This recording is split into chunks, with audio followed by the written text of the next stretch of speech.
Welcome to the Payment Blueprint. You're watching Payments Decoded. Every Tuesday, we take one payment concept and make it simple.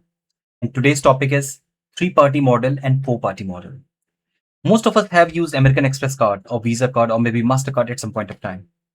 From customers' point of view, they all seem to work exactly in the same way. You tap your card, the payment is approved, and you carry on with your day. But behind the scene, they are not built the same way. By the end of this episode, you will understand why American Express follows different payment architecture from Visa and MasterCard and why that difference matters. Let's start with something we all have seen so many times. Imagine you walk into a store and pay with your American Express card. The merchant accepts the payment, the terminal shows approved, and you walk away. Now imagine you make another purchase at the same store using Visa or MasterCard. Once again, the payment is approved within few seconds. And from the customer's point of view, the experience feels exactly the same. So the question is, if both payments look identical, why are we talking about two completely different payment models? The answer isn't what you see at the checkout. It is in everything that is happening behind the scene. In a traditional three-party model, the cardholder, the merchant, and American Express are the three main participants. American Express is best known for acting as both card network as well as issuer and creating a more direct relationship with both the cardholder as well as the merchant. Now compare that with a four-party model. The customer experience hasn't changed, but the architecture certainly has changed.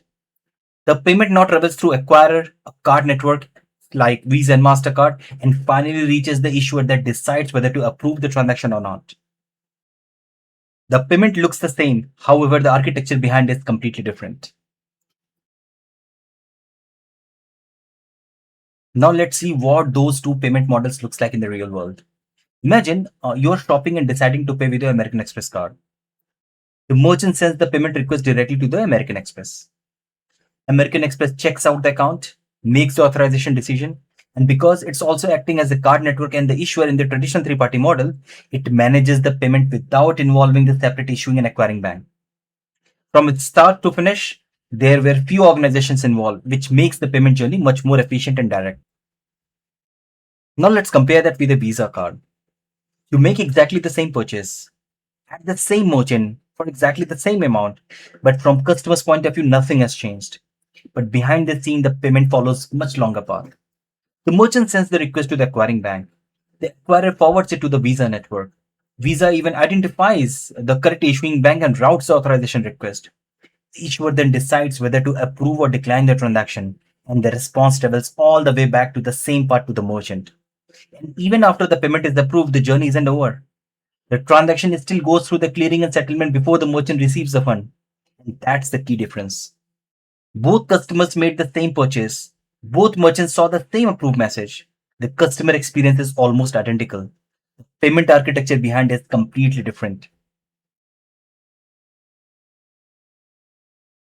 So what's the easiest way to remember all of this? In a three-party model, the payment network plays a bigger role. In its traditional model, American Express combines the role of the card network, issuer, and the merchant acquirer within the same payment ecosystem. In a four-party model, those responsibilities are shared. The merchant works with an acquirer, the customer has a separate issuing bank, and a card network securely connects them to complete the payment. That's why American Express is best known for its traditional three-party model, while Visa and MasterCard are best known for enabling four-party model through separate issuing and acquiring financial institutions. And if this question comes up in your next interview, remember this one sentence. In a traditional three-party model, the payment network typically combines the role of the card network, issuer, and merchant acquirer. Whereas in four-party model, those responsibilities are performed by a separate participants working together to complete the payment.